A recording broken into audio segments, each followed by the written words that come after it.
Hello, everyone. Welcome to our 529 Enable Solutions webinar series. We are pleased to have you join us today for our March webinar, 529 Primer, an industry landscape update. My name is Mary Kriegsfeld. I am on the ISS Market Intelligence marketing team and will be moderating today's webinar. We have Paul Curley, Director of Savings Research from the ISS Market Intelligence 529 Enable Solutions team. Paul will walk us through college financial planning landscape trends and provide fundamentals, themes, and opportunities for 529's and ABLE accounts. If you have any questions during the session, please submit them to the question section in the Zoom panel. This can be found by clicking the Q&A icon shown on this slide. We'll do our best to address all the questions at the end of this presentation. However, if we do run out of time, we will follow up directly. And so now I will hand things over the presentation to Paul Curley. Thank you, Mary. Much appreciated. Today we are launching our monthly webinar series with a 529 primer. Next month we will be highlighting the legislative update for 2020.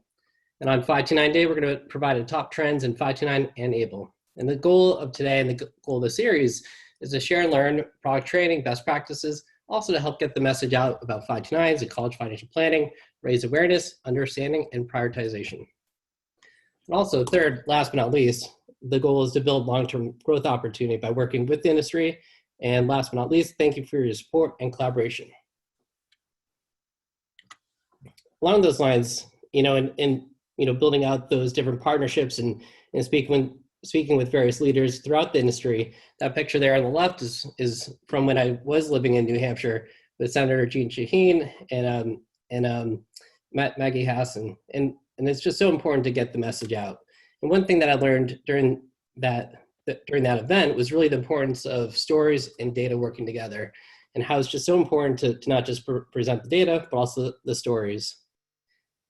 And also building off of all this feedback and information to date. Today's agenda, we're going to be providing an overview of the 529 Conference 2020, quick update. We're also going to be providing a quick update about data and research and industry announcements in the 529 primer. As a quick note, the 529 conference, save the date, September 24th to 26th. It'll take place at the Ritz in Orlando. And also, from a agenda updates perspective, we've already created the sessions, but in the time slots, we're building up the speakers. And we've confirmed most of the speakers for that essential session. Pretty much that it's a one-day seminar and training on all things 529, really a nuts and bolts type of course. Register there at the link below. But also, if you use the registration code webcast, that will give you an additional 10% discount off of the going rate. So please register today.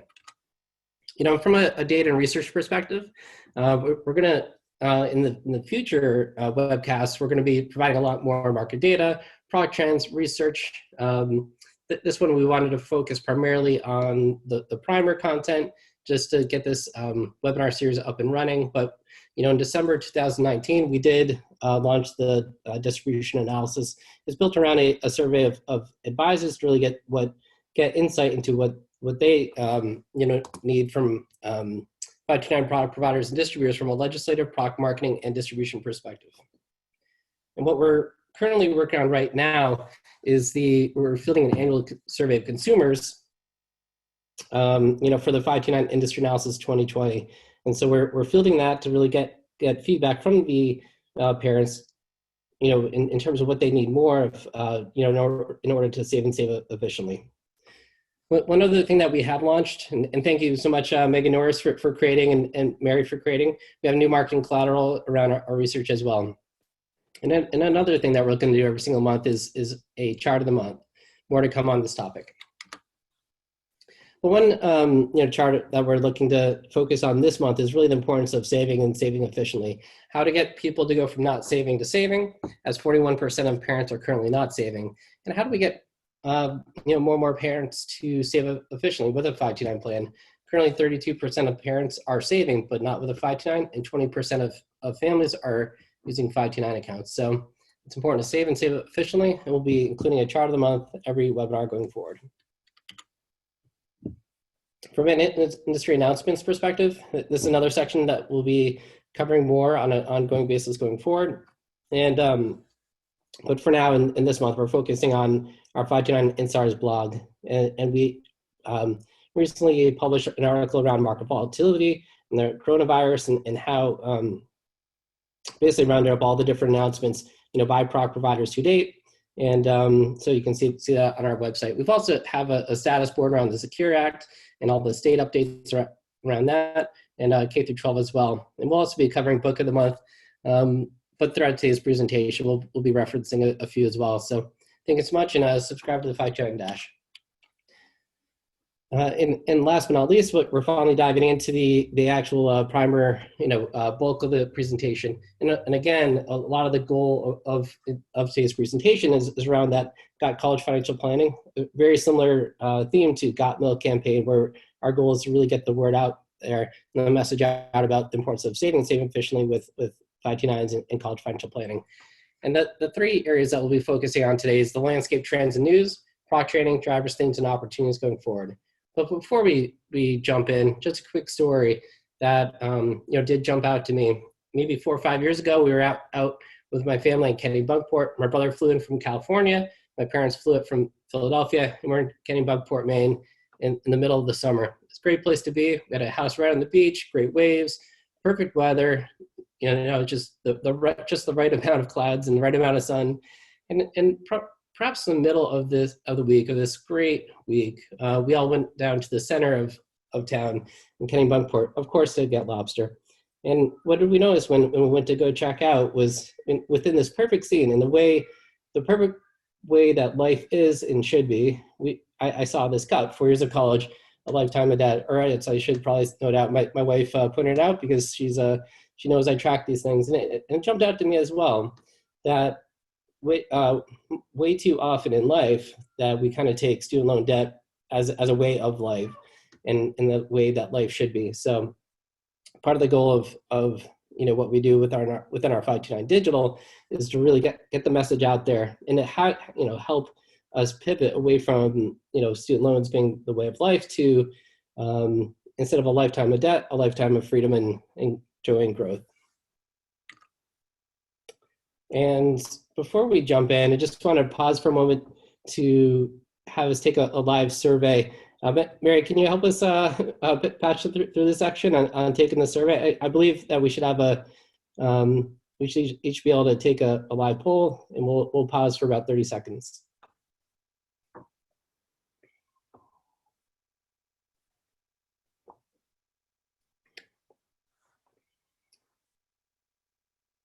Just a little bit more.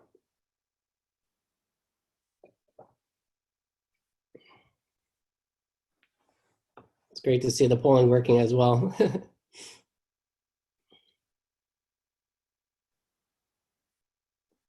And I assume I should click the end polling so we can announce the results.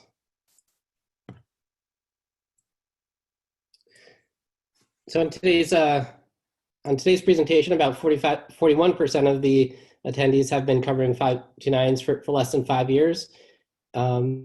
A little bit more from 5 to 10 years. We have about 28%, and about 24% have been covering 529s for more than 10 years. And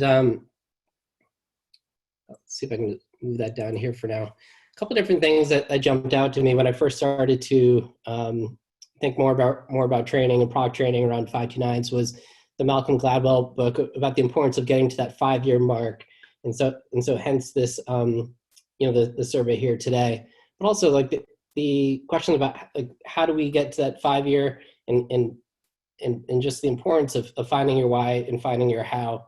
Jim Collins has a great book, just how we can get to that 5-year mark. But then there's also Charles Darwin, The Origin of Species, talking about habits and the importance of building habits to get to that 5-year mark and to really become a specialist within one's practice area. There's a number of other books that have come out recently around the importance of habits, but it is intriguing to see amongst all the important books of the day, such as Atomic Habits, great book talking about habits, and a lot of that kind of started back back all the way with Charles Darwin. So moving on.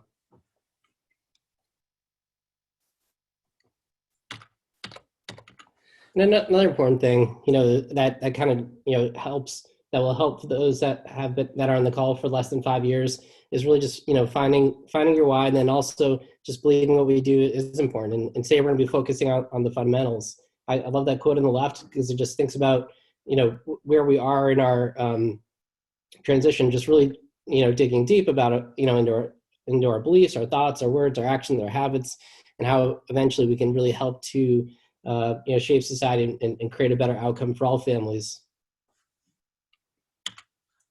And when we think about, college financial planning overall in the landscape, we think about how the more people believe that college savings is part of a holistic financial plan, the more they are doing it. For example, 92% of advisors strongly agree, and that's why they are using, 529s and doing the college financial planning. 78% of 529 users agree, but that percentage drops off as one goes to like non-529 users and even non-savers. So the more that people feel and understand that college financial planning is a part of the bigger picture, all the better. And as we see more and more findings around the impacts of, the negative impacts of student loans on retirement, on more topics, it's just becoming more and more prevalent and present that college financial planning is an important thing. And one thing for those advisors on today's call, can really see is that selling 529s helps you to retain your book of business and helps you to acquire more clients. In our more recent survey fielded in 2019, both of these trends have only increased, and more advisors are feeling that doing the business is helping them retain it and acquire their book of business and their clients. That quote, was pulled from last year's study as well. That advisor agrees that doing the 529 business and doing the college financial planning absolutely helps them build trust and helps them bring in more business with their current and future clients. Top 3 reasons to do the college financial planning business. The first one is to engage the next generation. A lot of people say that the first time you meet the beneficiaries is not at the wake or funeral, as is a common saying. The importance of gift, estate, and legacy planning, definitely something that I picked up while doing the branch trainings in Morgan Stanley in Manchester, also the Boston office for UBS and those larger shops. But, frankly, like the financial advisors should be doing the business anyways, is the top 1 or 2 priority for clients. And as I kind of learned and picked up from, Brock Jolly, and as Brock Jolly had said frequently, that is the blue ocean effect, because it's college financial planning is the top 1 or 2 priorities for clients, but so few advisors are really focusing on it. So there is a great opportunity for more and more advisors to focus on college financial planning. And third, not to leave money on the table. It's, there's just so many benefits for state and federal tax benefits and scholarships that the advisors should be doing the business anyways. It's one of those old sayings of the money's on the dresser. You just need to, take the money that's on the table.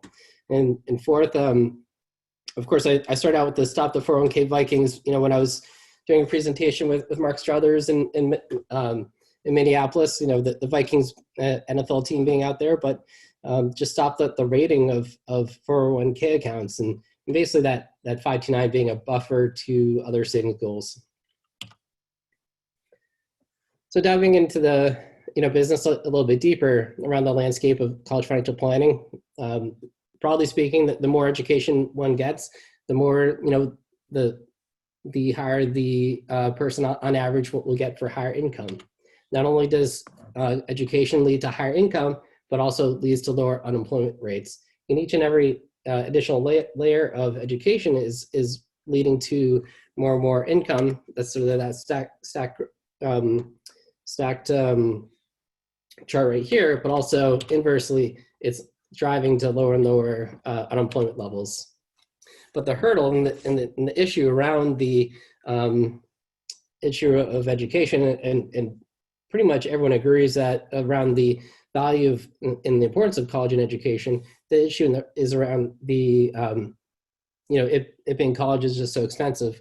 In our more recent 529 industry analysis, 2020, that number is actually higher. That 392,000 numbers is actually creeping up more and more, so that the difficulty of paying for college is getting more and more difficult. But one thing that is becoming more and more apparent as I kind of dive deeper and deeper and deeper into the college financial planning landscape, it's almost in many ways a cash flow issue that it's just becoming harder and harder to pay for college from cash flow, and that being as the average tuition like basically the cost of tuition is rising faster than CPI and the other means of inflation. But one thing that does jump out is really the possibility that basically being that over the long term, investments have been able to outpace the rate of tuition inflation and the rate of wages and other ways to save and pay for college. So as such, it just reinforces the importance that saving for college over the long term does provide opportunity to actually pay for college, not just from cash flow, but also savings and investments over the long term. One thing that is not filling the gap is basically the scholarships and student loans, and scholarships and state funding is just becoming less and less of an opportunity to pay for that gap. The shortfalls in the state budgeting is making it harder and harder to pay for college and subsidize the cost of tuition. And part of the issue is really that as over time there's been an increase in number of students going. So while the overall budget being allocated from the states is increasing, the rate of people going to college is increasing at a faster rate. And what has been filling the gap between the rising cost of college and the flat to decreasing ability to pay for college is that gap is being filled by student loans. One thing that has been intriguing is that over the very long term, every single year, regardless, is the annual increases in student loan debt just continues to go higher and higher and higher, regardless of anything going on. And I had a great article that the student loan picture darkens. Right below that was a basically like this. There was a caving in of the road. So it was like the juxtaposition of student loan debt, picture darkening with roads caving in, just sort of like this troubling issue is on the rise. And this is just a chart that shows that the student loan debt issue just continues to rise year over year over year. A couple different themes that we're seeing nowadays is the first one is the expansion of the Secure Act. We're going to talk more about that, but just the expansion of qualified distributions at the federal level to student loans and apprenticeships. And basically it's a continuing expansion of the variety of uses for 529 plans on top of the K through 12 expansion in the more recent years. Another topic is the theme around employer student loan debt repayments. And basically the employers getting more and more involved in offering student loan benefits, as part of their packages to retain, but also attract employees. More recently, in the more recent past, there's been a lot of discussion, especially in New York and other states, around the expansion of tuition-free degrees. And within the financial literacy discussion, the divide between digital outreach and grassroots outreach. But lo and behold, with all these other things, external movements taking place, it's just more and more important to take the ownership of the outcome by saving and saving efficiently. I guess when I lived in New Hampshire, it was a lot more of a issue that was very prevalent to me, but it was, having grown up in Boston and moved to New Hampshire, where we had very, troubling connection to internet constantly. So I guess for me, it stood out a little bit more. The picture on the right being, getting the word out by means of children's museums and in-person events.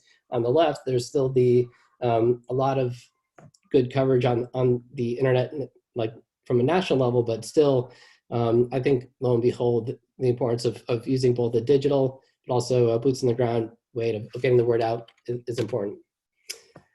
But, on that first step, the importance of saving, I would go so far as to say if there was one slide and one thing that really jumps out to me, and that just isn't covered enough, is the lack of people, like the lack of savings rate and how that has been decreasing year over year over year. Last year I presented at FinCon. This event that's built around all these different financial bloggers talking about things that are going on. But one thing, regardless if we're talking about college or retirement or even just emergency funds or anything, I just think that that sub 5% savings rate is something that needs to be worked on. I know for me it's definitely something probably the first thing that once I realized and noticed, I've been focusing on more and more. And I think it's just a very important issue regardless of anything. But the first step in the process is saving. The second step is saving it efficiently. And for many ways and for many reasons, I did an interview with Spencer Sherman, founder of Abacus Wealth, and I think there's a few people from Abacus Wealth on today's call, so I just figured I would point that out. But in many ways, 529s are a marker of the value created by advisors. It's definitely something that most clients would not be doing were not for an advisor to say, hey, you open up a 529 account. So whenever there's an issue around it or a question of advisors being able to add value, it's the first, for many, it's the first thing advisors point to and very readily, very easily and say, see that 529 that you have now and paid for the college? That would not be there were it not for me to really kind of hold your feet to the fire to make sure you're saving. But lo and behold, a part of a larger story of the importance of saving and saving efficiently. I'm going to point out more of the things that jump out to me because we do have a number of people have at least some familiarity with 529s, but by and far all of them except for one. There's only one 529 plan that is not issued by a state. And this year, we're updating this deck from prior years. The focus of 529s used to focus more on college, but more recently, as the expansion of qualified distributions at the federal level, at least to K through 12, apprenticeships and student loans, there's been a broadening of that definition of college to educational costs as well. It's an IRS tax code, so there's the publication 970. A lot of the questions that I do get, from various entries, it's the first place I go to help answer questions. It's after tax savings, so goes in after tax, and I do get the question frequently around who can open up the account, whether it be citizens or resident aliens. Two types of accounts: there's the savings side and the prepaid plans. And we're going to be focusing primarily on the college savings plans today, but we will be touching on prepaid plans. A lot of the storyboard can speak to both. A lot of the different questions that come up as well really kind of point to who can be the account owner, and there's a lot of different ways, a lot of different ways that this crops up. But it's the account owner that designates the account beneficiary, contributes cash to the account, so the money comes in by cash. So if you have a position in, say, Verizon, that would have to be essentially liquidated before putting the money into the 529 account, and it's the account owner that decides the investment direction. So there's a couple different bullet points below that come up quite frequently. Who can be the account beneficiary? It's one of those. If I had a little bit more time, I'd probably put up a big photo of my large family, but there's a pretty wide definition of who could be the account owner. Who can be the account beneficiary? And there's a couple different pieces, components that's kind of interesting, that the account owner can be the same as the account beneficiary. So if someone's an expecting parent, they can open up the account for the expecting child. So say my wife and I are expecting another child, we can open up the account for with say myself as account owner beneficiary. Once the child is born, we can change the account beneficiary to that new child. Obviously, given the more recent announcements around the unemployment figures or different things, there's 529 accounts can be used for mid-career changers, mid-career accelerators, lifelong learners. I'm thinking about my father who retired this year, or future grandchildren. I think it's one can open up the account now in the hopes and expectation that one's children will one day have their own children. So there's a couple different planning strategies that advisors and folks can use. And on the topic of the federal government and the impact of federal government in the tax piece, if the federal government had offered more tax incentives for college savers, that would be an important piece to get non-savers to start saving, non-529 users to start using 529 more. There's also a number of in-state tax incentives that are important for folks as well. So the contributions are made after tax. There's over 30 states that provide state tax credits or deductions on contributions. And the assets grow federal and state tax free. And of course, there is some difference, in value of the 529 account, whether, one does have a state income tax or not. When I was in New Hampshire, there was no state tax. Versus Pennsylvania, I think it's intriguing to note that for Pennsylvania, lo and behold, there's only 3 ways to reduce the tax base, for as a resident, as I am, whether it be HSAs, retirement, or 529s. And of course, Massachusetts has a component as well. So I think that's an intriguing conversation. But the distributions are federal and state tax free if made for qualified higher education expenses. And that's why it's important to really hone in and think about, what is a qualified expense or not. I do get the question quite frequently about, which schools are eligible and not. So typically I do share that link, but lo and behold, it's, there's a couple different ways to look at it. But if the school is eligible for the federal student loan programs, that's one way to look at it, but also the Department of Education list. Room and board, if registered at least half-time student, there is an allowance if one lives off campus as determined by the institution, and one can live off campus at up to the same level as would be if someone lived on campus.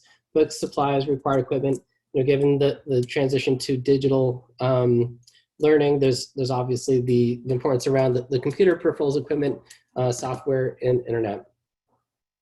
So doing a quick time check. And thinking about the 10% penalties, it's the gains portion of distributions that would be considered a non-qualified expense. So would get that 10% penalty only on the gains portion.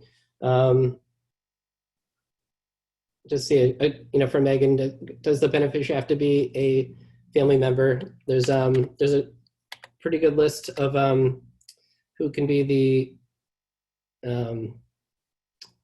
beneficiary: child, sibling, parent, niece, nephew, aunts, uncle, first cousins, and there's a couple other items listed in there. But lo and behold, it broadly is being used for a family member, and of course that comes in from the IRS publication 970 if one wants to double check that. Sorry, let me jump back. So there's a couple different penalty exemptions that can and do crop up. In the first bullet point, we can see the tax-free scholarship or fellowship grant. So that does come up around the question around what happens if my child gets a scholarship. Basically one would pay taxes on the gains as one would for any investment, but they would not pay the additional 10% penalty. And for the distributions, there's a couple different ways to make a distribution. Broadly speaking, of course, double check with the plan disclosure statement. But broadly speaking, the best practice is to make the payment to the institution to simplify the process. The 1099-Q is still received. It needs to be included, in the filing, but who receives the 1099-Q depends on where the money was distributed. And of course, there's the more recent question around the refunds. What happens if a refund is received and the amount can be recontributed back into the 529 accounts within 60 days to avoid the 10% penalty. I think another question that frequently comes up is that the 529 distribution needs to take place in the same calendar year, not academic year. That's a frequent question that comes up, so we highlight it there today. And as we kind of touch upon the topic of financial aid, there's just so much, I guess one of the myths would be, the impact of 529s on the ability to get scholarships and financial aid. We're going to talk about that in a little bit. But there's a standardized formula around the access to federal financial aid, and the cost of education minus the expected family contribution equals the financial aid eligibility. But frankly, the financial aid eligibility, that's basically what one is eligible for. One may or may not receive that full amount. And what I've been seeing in the more recent College Board report is that financial aid eligibility is more and more being filled with student loans, and that's why I've highlighted in that chart earlier that rampant growth of student loans. But one thing that is for certain is as highlighted by the Jocko Willink book, and discipline equals freedom, but just the importance of really taking ownership for your outcome, and the importance of making sure that you are saving for your goals, that you are relying as much on yourself before looking for other third parties, such as the federal government, for these loans. And a lot of the calculations, there's probably a couple of different takeaways, from this. It really boils down to income and assets, and the impact of income is much higher than the impact of assets. So if anything, there's the impact of saving for the goals is much lower than the impact of income, and lo and behold, the impact of 529 plans is 3 to 5.64% versus 20%. Were the assets to be in the trust accounts or other student-owned bank accounts. And I think, so the first topic as it relates to financial aid is really the impact of income versus assets. The value of cash flow versus debt reduction is another topic. And on that topic, the impact of higher assets and higher liabilities, because as we saw in this calculation, it's really the income, the assets, and no mention of liabilities, and no mention of other sources. We'll talk about grandparents in a moment. So the in last for the third bullet point, the student assesses student assets are increased EFC by 20% versus 5.64% for 529 plans. I think for there is a certain component about the impact of grandparents and how there's a couple of different strategies to account for grandparent assets, and broadly speaking, the value of using grandparent assets or retirement distributions, that does impact the FAFSA calculation at a 50% impact, because that's considered income by the student. So there's probably two different strategies that often gets covered in different publications. One is to change the account owner from the grandparent to the parent, so that the say 10,000 increases the financial aid by 5.64% instead of 50%. The other is to wait for the wait until the student's junior senior year in college, because then it's like, because of the timing of the FAFSA calculations and reporting, that the student ideally isn't taking a 5 year or 6 years to graduate. So there's a fairly there is a conversation around the impact of the prior timing. This is one way to look at it, but I think to capture the whole discussion the best, and all these different conversations around people using retirement to save for college and college to save for retirement. Lo and behold, I think the broad statement or understanding that use college investment vehicles for college and use retirement vehicles for college, that's most likely the best way to go. This is really a chart that kind of shows a visual representation of what we've been kind of discussing in the last one, just in case someone is more visual in nature. But there's another important piece is really the pros and cons of saving for college in different ways around all these different other vehicles being used. Lo and behold, that 51% of those that are saving for college are using cash or other banking products, currently earning close to zero interest, and not getting any of the income benefits, or rating the 401k, or as Mark had mentioned, stopping the 401k Vikings. there is an important component around the gift and estate tax planning. Lo and behold, the account owner retains control of the assets, so they can change the account beneficiaries to others. And I think that it's just something that has really become more and more apparent to me, is really the important component around 529s being used for the beneficiary. Lo and behold, 529s have been successful, and they're growing, and they've been growing efficiently, due to these, tax, financial aid, and estate planning related items. But that being said, that there's just, continues to be an opportunity to expand usage, from 529s to all these other savings vehicles that are being used to save for college that are not in 529s. So the red is non-529 vehicles, the blues is 529 assets. And how is that being broken out? So there's all these people, saving in cash and other bank products, 402, billion as of 2018. That's only increased, and the cash is getting a very low return. It's being impacted at 20% rate, and that financial aid.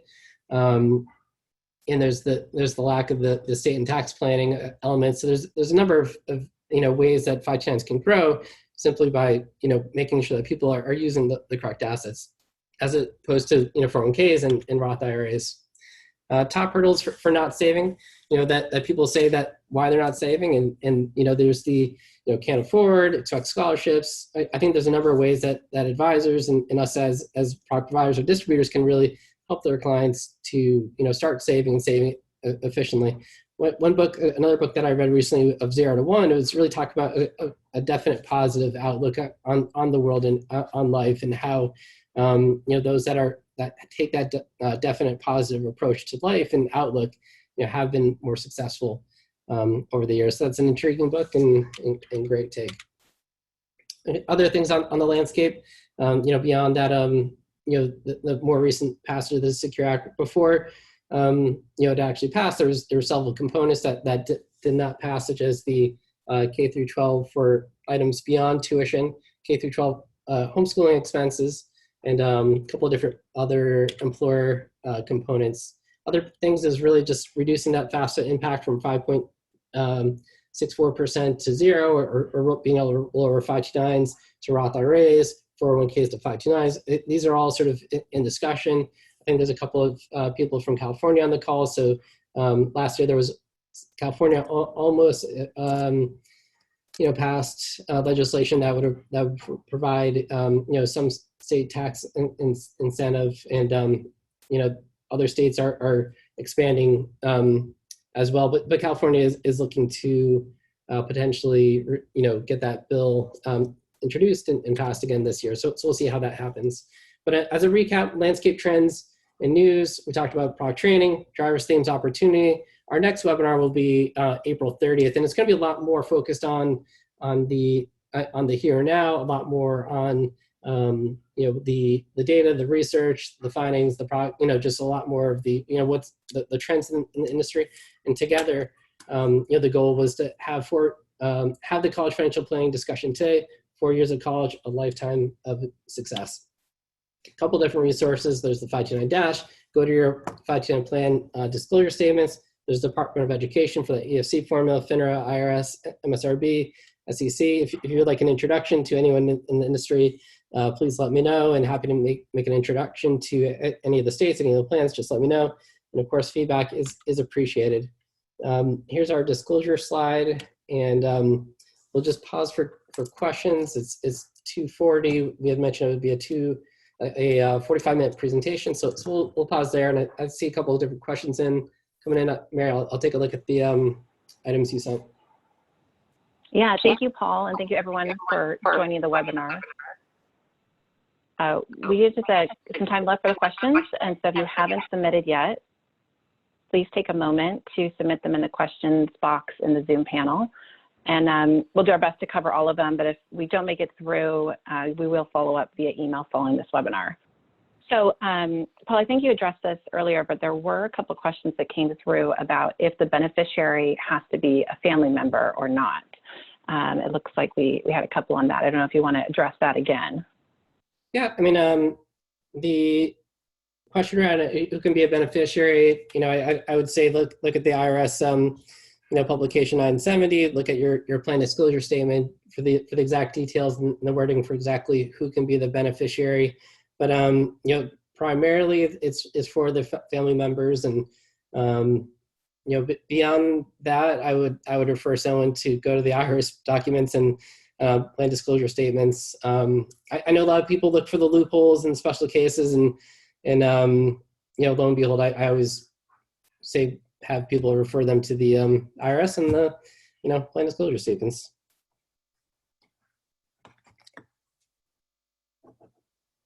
Great, thanks, Paul. Another question that came through is, what do you think the recent plunge in stock market values will have on prepaid tuition 529 plans, and will families give them a second look? Well, I think that it's a fairly large topic, but I think there's a couple of different important elements. On the prepaid side, I think that they were always a very important component, to 529 plans, and for a lot of people position prepaid plans as a core piece to one's investment that is less impacted by the marketplace, and using the prepaid plan hand in hand with the 529 savings plan to really cover ancillary items that may or may not be covered, in the prepaid, documents. So, perhaps they don't cover books. Perhaps I know Florida has great options around, housing, but perhaps there's perhaps there's other plans out there that don't have those components. So I think that's one piece. But also taking the question from the savings side, I think it's always important to work with your own source of information for looking at that asset allocation. And as one looks gets closer to the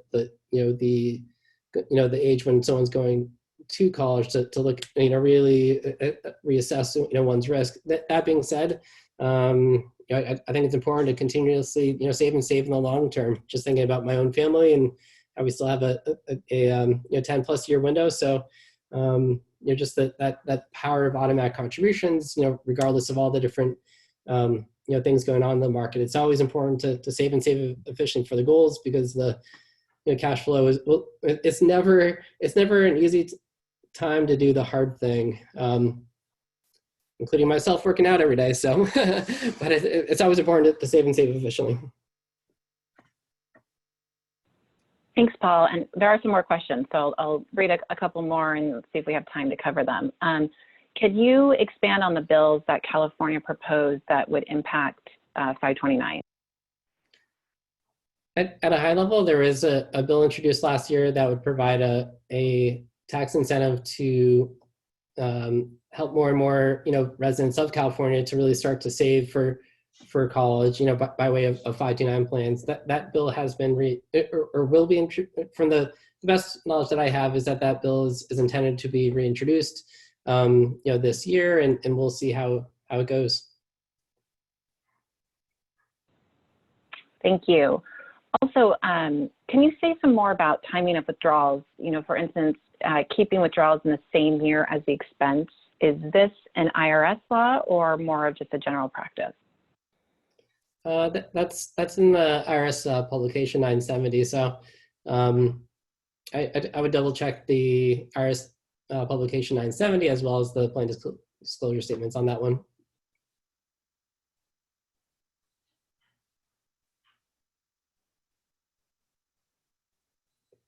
And Mary, you can read the number 6 one. It sounds like more of an announcement, which is great news. Oh yeah. So from one of our attendees, Idaho just signed into law legislation for a 20% employer tax credit, the $500 max per employee per year.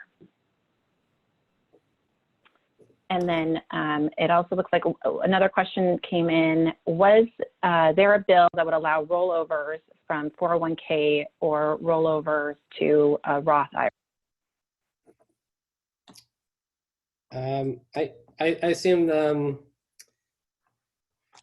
question that doesn't relate to 529s at all, but there's been discussion to have there to be the ability to roll over 401ks to 529s and Roths to 529s, but also for 529s to IRAs as well. But that's sort of like more of a what's on the horizon, what's on the minds of legislators, currently. But that being said, it's the bill hasn't, to the best of my knowledge, it hasn't been introduced and it hasn't been really progressed towards passage. But we'll be tracking that and happy to cover it more as it does progress and as it gets passed.